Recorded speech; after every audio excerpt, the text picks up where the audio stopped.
Everyone, we're going to get started in just a few minutes, but in the meantime, if you want to scan the QR code for attendance, thank you.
Hi everyone, it is now 3 o'clock, so we're going to go ahead and get started with our workshop, Surviving Summer B, 6 strategies for 6 weeks. If you have not already scanned the QR code for attendance, please do so. I'll pause for a minute.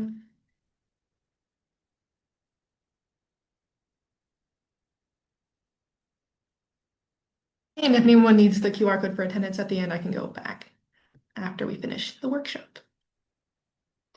So today's agenda will include building a 6-week academic calendar, prioritizing tasks using urgency versus importance, Summer B appropriate study tips, strategies for maintaining focus in an accelerated course, self-care tips that fit a 6-week schedule, and navigating UCF resources before you need them.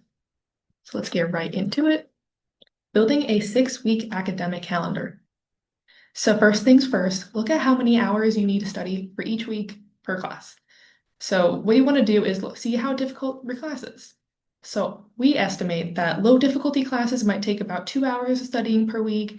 Average difficulty classes may take about 4 hours of studying per week, and high difficulty classes may be around 6 hours of studying per week. Now, this is just an estimate. You might have low difficulty classes that may only need 1 hour per week, and you might have high difficulty classes that you might want to study 10 hours per week. So it really is up to you, but these are just our estimates. So look at all of your classes and work in how many hours you would like to study per week to have your best chance at success for that class. Next, make a master schedule each week. So you start with your pre-scheduled items, right? So things like class, work, travel time, things that will happen every single week. You will always have class at the same time. If you have your work scheduled for the week, put all of your work in there and then your travel time to get to and from class and work. At that point, you can then work in times for studying, leisure, etc. Summer B, especially for tough courses, can be a lot of work, but it will be well worth it after you do hopefully really well in your 6-week course, and then you're done, and it only took 6 weeks. So this is what an example schedule might look like. Now, this schedule has every minute, every hour of every day completely booked up with something.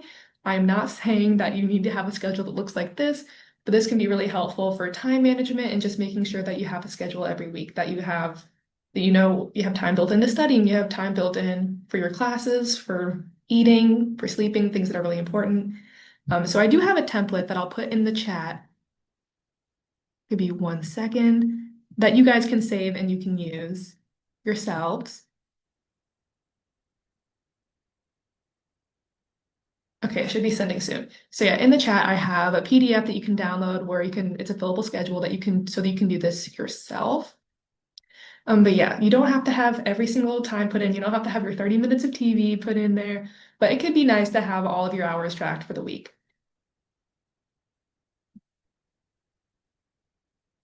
So next tip would be prioritizing tasks using urgency versus importance. So what is the difference between urgency and importance? So urgent tasks require your immediate attention. So these tasks put you in a hurried mindset and they might generate stress. So they're urgent. You need to do them immediately. Importance, however, important tasks help you achieve your long-term goals. So to know what things are actually important, you first have to figure out your goals. So we're going to see in one slide that some things can be urgent and important, and some things can be neither. So we can do this using an Eisenhower matrix. So let's look at quadrant 1, things to do immediately. So in quadrant 1, things are important and urgent. So these are activities that you might have to do right away. So something that's a crisis, immediate problems or deadlines. So you have an assignment due in 1 hour that is due immediately. So those are your most important and most urgent tasks. Quadrant 2 are important, but not so urgent. So these are tasks that help us achieve our long-term goals, but do not have a pressing deadline. So that might be studying for an exam in 2 weeks, or your self-care tasks, or calling your parents, calling your friends. So these are things that are really important to continue doing, but they're not as urgent. So quadrant 3 are not important, but they are urgent. So these tasks require our attention right at this moment, but they don't help us achieve our goals. So that might be interruptions from other people, some phone calls, distractions, other people's priorities that you get, looped into. So it's not necessarily bad, and they can be pretty unavoidable, but they do need to be balanced with activities from quadrants 1 and 2, things that are important. Now, lastly, quadrant 4 are not important and not urgent. So these are tasks that are mostly distractions and can take up most of the day if you don't moderate them. These activities do not have to be eliminated, but they should be pushed until other important tasks are completed. So this could be watching Netflix, playing video games, going on your phone, checking social media. So they're not as important and they're not urgent. That doesn't mean you can't do them, but you need to look at your important and urgent tasks first. All right, back to our third tip. So that summer be appropriate study tips. So for studying, there are passive and active learning strategies. And knowing the difference between them can help you study more effectively. So when you're passive studying and you're passively learning, that's when you're disengaged and you're studying just to study or studying just to memorize or to cram. Active learning is when you're really engaged and you're studying to, yes, memorize the material, but to really learn and really understand and grasp the material. Passive learning is only listening to the lectures or just reading the book. Maybe you're highlighting text on your first read and never going back. Active learning is when you're making self-tests, you're comparing and contrasting, you're summarizing, you're organizing the information, you're really participating in your learning. Passive learning includes writing notes that are word for word from lectures and textbook. You're not interpreting them in your own words. You're just writing exactly what is on the screen. In active learning, you're paraphrasing, you're making visuals. You might even be teaching others the information to help you learn. Passive learning, plug and chug. So if you have a formula, just putting in numbers, not knowing what they mean. Completing the assigned problems using formulas and examples without really understanding the why. And a lot of times your homework might be just plug and chug, but then you're on the exam and it's asking why. So for active learning, that is completing extra problems, studying each type of problem and the purpose behind each step because it will likely be on the exam. It's also just good to know for your career as the why you're doing everything. Passive learning is cramming, not utilizing your resources, and just studying once for an exam, one and done. But active learning, creating a study schedule, using campus resources, using repetition, and other strategies. So you're really participating in your learning and you're not just doing it just to do it. You're very intentional with your learning. So some active learning strategies. First one that is pretty popular is active recall. So that's testing yourself regularly using flashcards, using practice quizzes, or teaching someone else the content. Again, you're actively recalling it. Flashcards are super helpful, particularly when they are physical. I know there are online flashcards, which are great. If you can have physical flashcards, that's even better, at least in my opinion. There's spaced repetition, so that's reviewing information at increasing intervals over time to reinforce memory retention. So you might study for 5 minutes and then 10 minutes, etc. Interleave practice, so mix different subjects or topics in a single study session to improve problem-solving skills and retention. So if you're taking chemistry and biology at the same time, you might want to study both subjects in the same study session at the same time where you're taking the time to sit down and study, not just doing one at a time. It could be a strategy. And lastly, summarization. So summarize the information in your own words can help you really grasp what you're talking about. So you're not just memorizing what your professor said or what the textbook said, it's coming from you. So you can summarize the information yourself. Next is the study cycle you can use to help study more effectively. So step one of the study cycle, preview materials before class even starts. You can go ahead and look at the syllabus on your web course page. And that's where you can review the topics that will be covered in that lecture. You can read the textbook chapters ahead of time. A lot of professors prefer that you do that. If the class PowerPoint is already posted on a web course, you can skim the class PowerPoint, even if you won't fully understand it yet, so you know what you're getting into before class even starts. Maybe you can even prepare questions before the lecture. If you're already confused on something and you're waiting for the lecture for them to go over it, you at least have questions ready. The second step is, well, attending the course lecture. I know it's summer and I know we want to do a bunch of fun things, but Summer B is only 6 weeks. It is vital that you attend every single lecture. So step two, attend the lecture, actively listen to the lecture, take thorough notes, and ask questions in class. Really participate, really be active. Back to the active learning. Step three is reviewing your notes after class. So you get home from class, look over your notes, fill in the gaps in your notes. So if you wrote something that's a little bit confusing, maybe going back and looking in the textbook, or maybe asking your professor or TA additional questions so that you have no gaps in your knowledge coming out of that class. Step four is studying the course material. So you can review your lecture notes and textbooks, but don't just read them. Be active in your studying. So create flashcards of information, use self-testing, like we said, the active strategies. And lastly, step five, assess your learning. So review what worked well for preparing for previous exams, review what didn't go so well, and then create a study plan for the next exam. So now you can do this at every class, every week, before every exam. You can kind of adjust the study cycle to what works best for you.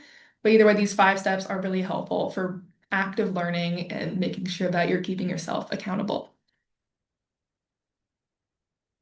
So we're going to do a little activity.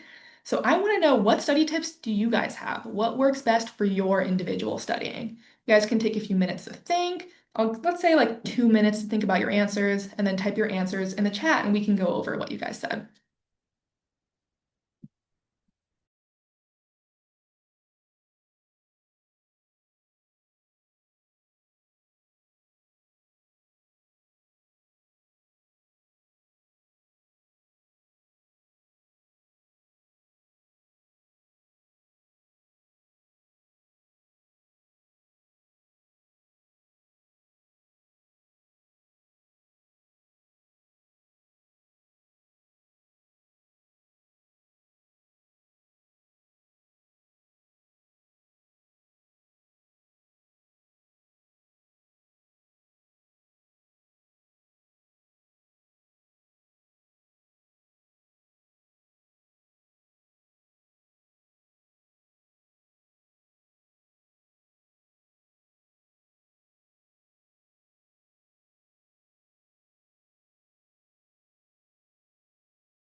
All right, we're back. You guys came through in the chat, so let's take a look at what you guys said. So what study tips do you guys have and what works best for you all? So we have taking practice tests and going over what I got wrong. That is perfect and amazing. Yes, you want to take practice tests and see what you got wrong. You can obviously go over the questions you got right, but seeing what you got wrong so you can avoid making the same mistakes on the exam is a really great study strategy so that you can retain that information.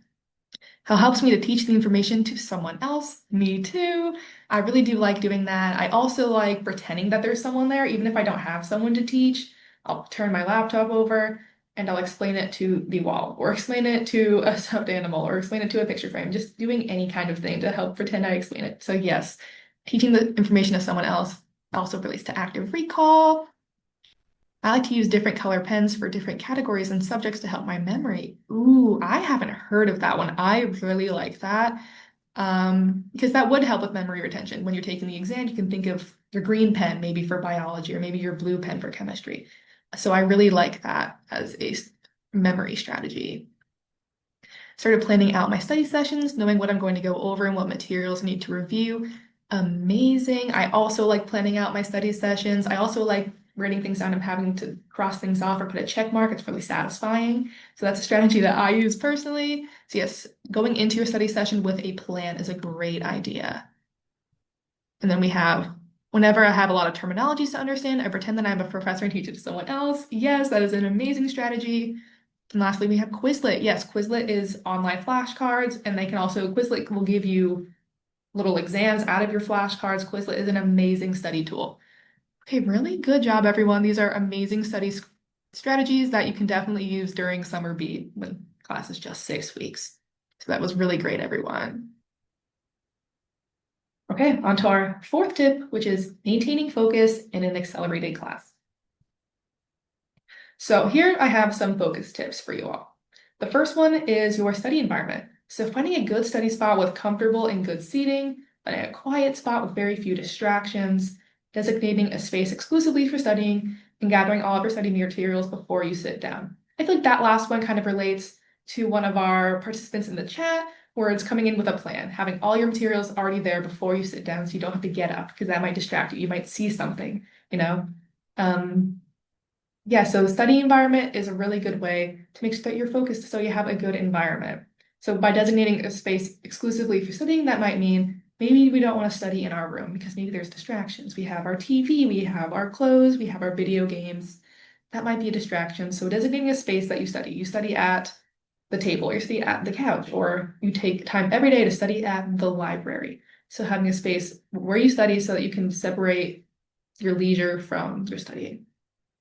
Similarly, reducing distractions. So putting your phone on silent so it's not going off every 2 seconds, or maybe do not disturb, closing unnecessary tabs on your computer. If you have fun tabs open on your computer for little breaks, you're going to be more inclined to do that in the middle of your studying. So close the unnecessary tabs.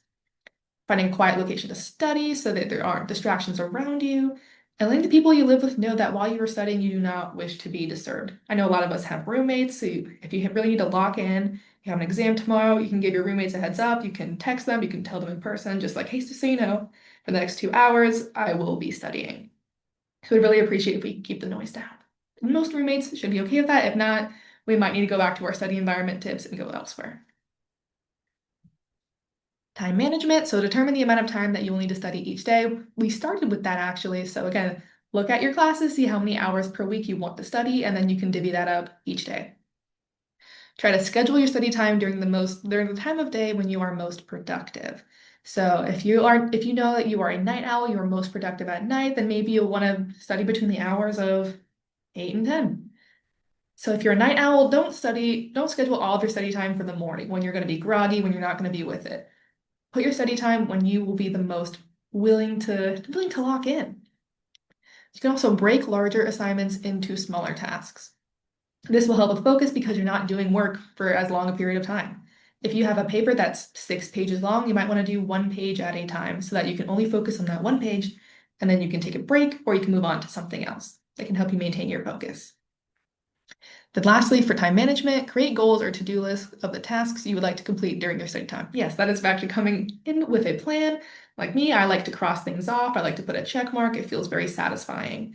So that also will be very helpful for focus. We have some more, so study breaks. Take frequent study breaks for maybe about every 45 to 50 minutes of studying. You can take a 10 to 15-minute break. Studying for hours and hours on end with no breaks will also not be conducive to good learning. So you're going to want to take care of yourself and take some breaks. And that break can be whatever you want it to be for that 10 to 15 minutes.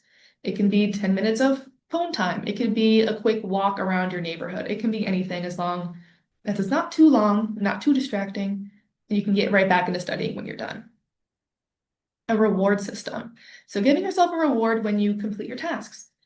So let's say you do a discussion post, and after your discussion post, you're like, I can have a cookie. So that kind of motivates you to go and do it. Going along with that, but make sure your rewards are proportional to the tasks you complete. If you do a discussion post and it takes you, let's say, 30 minutes, maybe let's not watch a 4-hour movie. Maybe let's not scroll on TikTok for 2 hours for a reward for doing a discussion post in 30 minutes. Maybe not take yourself on a shopping spree. Have that be proportional to the task you completed. If you completed a 10-page paper, you might want to give yourself a larger reward. So just make sure you're keeping yourself accountable with your rewards. You can also create a worry sheet. So each time your mind wanders, you can write that thought down on a sheet and you can come back to it. So you can set time aside during the day to review your concerns. Let's say you're studying, but you're like, oh my goodness, the test for this other class is coming up. I need to study for that. Write it down. Test for the other class. So you can go right back to studying and you can tone in your focus. Lastly, active studying, like we've already talked about many times. Sit upright in your chair, ask yourself questions, quiz yourself on the material, take notes on what you're reading, check your understanding of the concepts. So really make sure that you are locked in and you're active studying, because passive studying allows your mind to wander more, but when you're active studying, your mind will want to wander and you'll be able to be more focused. At least that is the hope. On to our fifth tip. So that is self-care tips that will fit a 6-week schedule.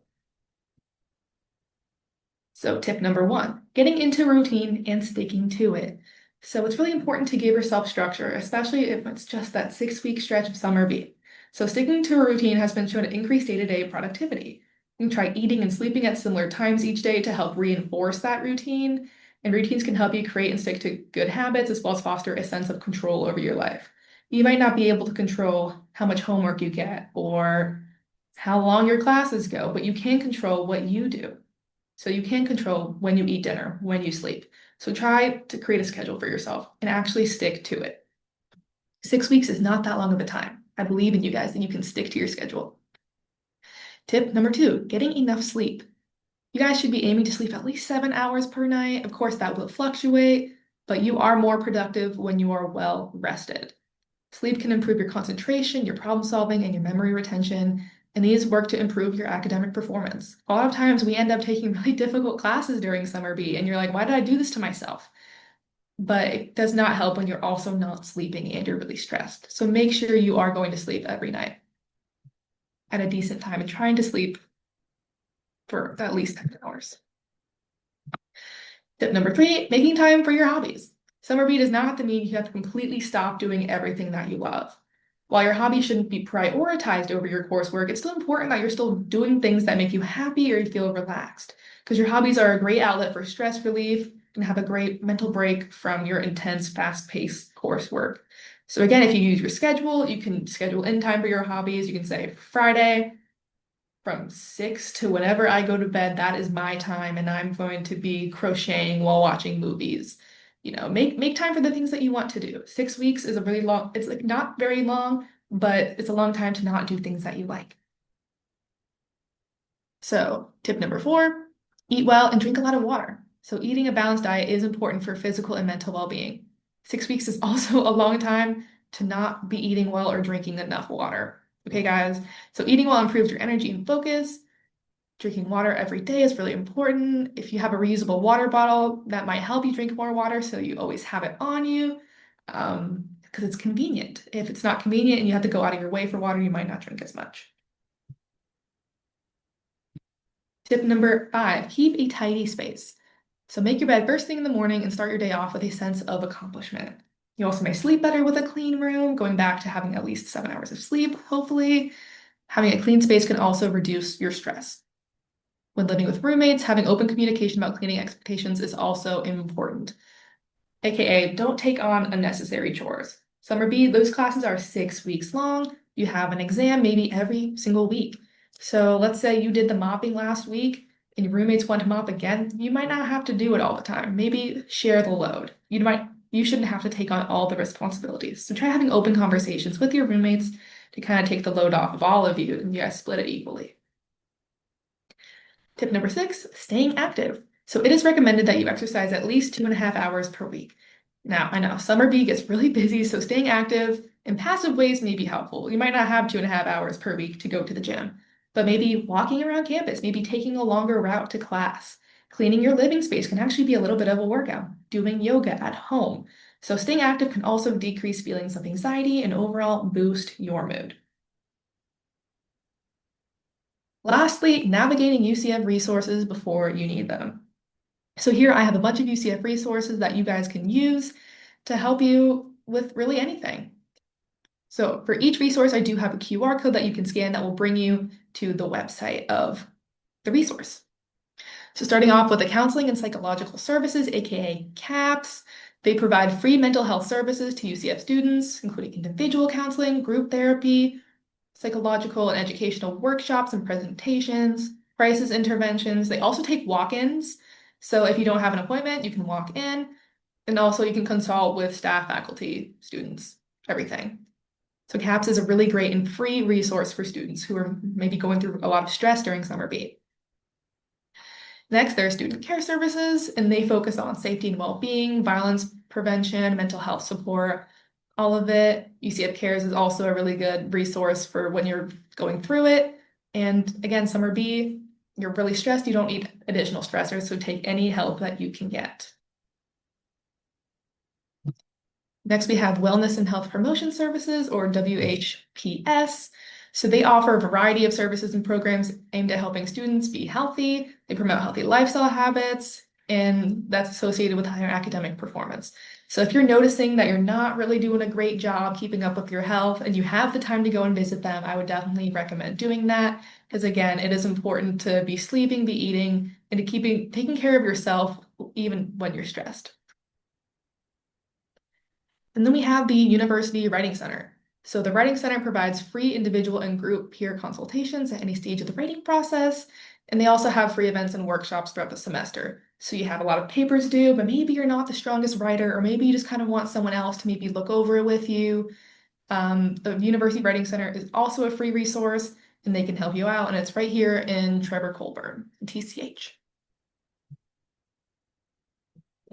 Next, we have the Knights Pantry. So the Knights Helping Knights Pantry is serving UCF students by providing basic needs, including food, clothing, and personal hygiene items that foster continued success and increase retention for students in need. So all you need to do is go to Knights Pantry, and you can have your student ID, and you can get food, clothing, and hygiene items for free as a UCF student. All you have to do is show them your ID. If maybe it's summer B and you aren't maybe getting to work your job as normal, or you have less funds coming in, but you still need to eat and you're running out of food, Knights Pantry is a great way to get those resources without having to do too much to get it. Next, we have the UCF RWC, the Recreation and Wellness Center. So they offer UCF students opportunities to foster healthy lifestyle choices and wellness through efficient services, comprehensive programs, and facilities. So the RWC is our gym. So again, 2.5 hours of exercise every week. It promotes, being a healthy night. So if you want to go to the gym, getting your 2.5 hours, the RWC is your place to go. And it's also free for UCF students with your student ID. All right, guys. Well, those are the tips that I have for you all. If you would like to scan the QR code, please fill out an evaluation. It would be greatly appreciated. And if anyone did not get the attendance QR code at the very beginning, let me know and I can go back. But thank you so much, and feel free to type in the chat or turn on your mic if you have any questions. Thanks, guys.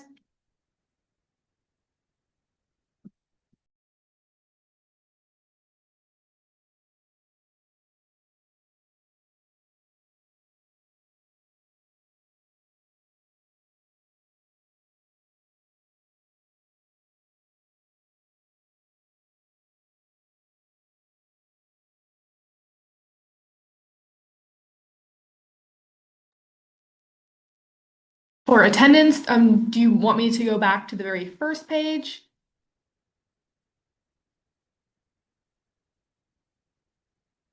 I'll go ahead and go back to our very first slide with the attendance for you, Asia.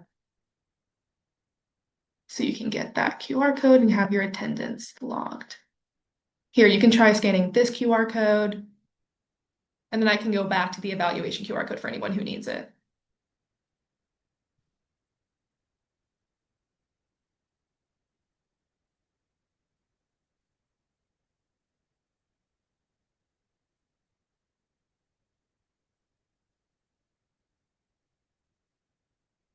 If anyone else has any questions, feel free to let me know, but if not, you can go ahead and log off, and I thank you for joining this workshop.